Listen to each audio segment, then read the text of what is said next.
जमुई बाजार के गरम जिलेबी घनघरिया के पेड़ावा खिलाई देबौगे चल घुमाई देबौगे तोरा गिधे सर के मेलावा देखाई देबौगे चल गिधे सर के मेलावा घुमाई देबौगे चल गिधे सर के मेलावा घुमाई देबौगे चल गिधे सर के मेलावा।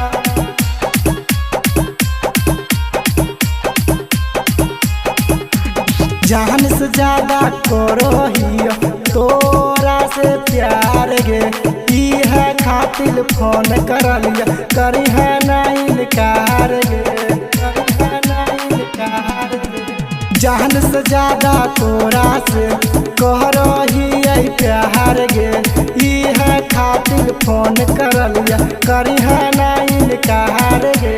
संजीव ही रहन को खिलाबा खरा के केलावा घुमाई देबौगे चल मिठाल से रंगीला से मेलावा में तोरा हमें मिलाई देबौगे चल घुमाई देबौगे तोरा गिधे सर के मेलावा देखाई देबौगे चल गिधे सर के मेलावा। Mix by Kiran recording studio Hardi मो खैरा जमुई।